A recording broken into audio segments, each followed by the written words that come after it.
अस्सलाम वालेकुम नाज़रीन, एक नई वीडियो में खुशामदीद। आज की वीडियो में आपके साथ शेयर करूंगी बहुत ही मज़ेदार सी गाजर की बर्फी, गाजर का हलवा, गजरेला और काफ़ी ज़्यादा रेसिपीज हम विंटर में ट्राई कर रहे होते हैं जिसमें हम गाजर का इस्तेमाल करते हैं।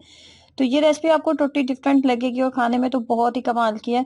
तो विंटर में अगर आपके घर में गाजर से बहुत सारे मीठे बनते हैं ना, तो इस रेसिपी को बिल्कुल मिस मत कीजिएगा, जरूर ट्राई कीजिएगा। तो इसको बनाने के लिए सबसे पहले हमें चाहिए 4 खाने के चम्मच, हम इसके अंदर घी का इस्तेमाल करेंगे। 4 खाने के चम्मच मैंने घी का इस्तेमाल किया इसके अंदर।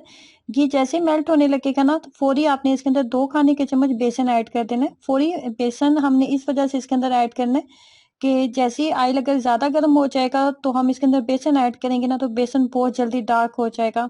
तो बेसन को हमने फौरी डार्क नहीं करना, हमने इसकी करनी है बहुत अच्छी सी बुनाई। तो हमने घी और बेसन दोनों को इकट्ठा ही मेल्ट करना है, इकट्ठा ही हमने इसकी बुनाई करनी है कि साथ साथ घी जो है वो भी अच्छे से मेल्ट हो जाए।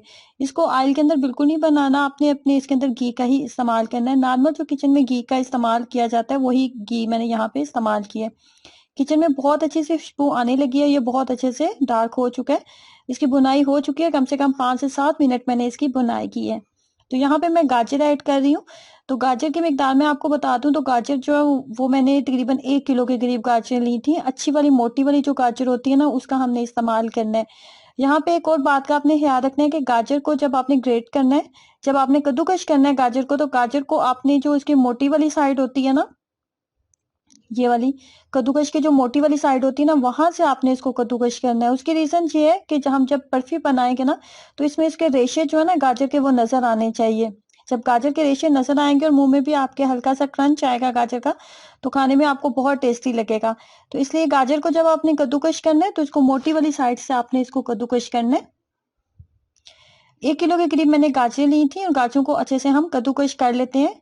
और जैसे ही गाजरें कद्दूकश हुई थी, मैंने इसके अंदर ऐड कर दी और ऐड करने के बाद ना मैंने बेसन और गाजर दोनों की अच्छे से बुनाई कर ली है। 5 मिनट मैंने अच्छे से इनको दोनों को मिक्स अप कर लिया। उसके बाद हमने एक बड़ा ग्लास जो है ना दूध का इसके अंदर ऐड किया। तकरीबन आधा किलो के करीब मेरे पास दूध था जो मैंने इसके अंदर ऐड किया है।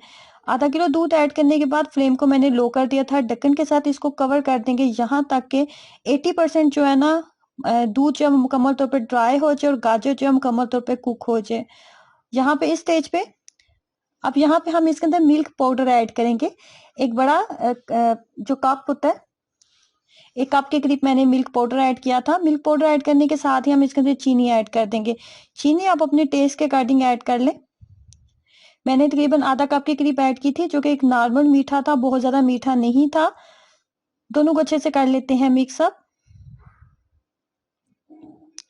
दोनों को मिक्सअप करने के बाद ना यहाँ पे फ्लेम को थोड़ा सा हाई कर देंगे और हमने अब यहाँ पे करनी है इसकी इतनी देर तक बुनाई कि इसका जो लास्ट स्टेज है ना, बिल्कुल ऐसे ही होना चाहिए जैसे कि हलवा होता है। ये मैंने इसके अंदर सब्ज इलायची का पाउडर ऐड किया था।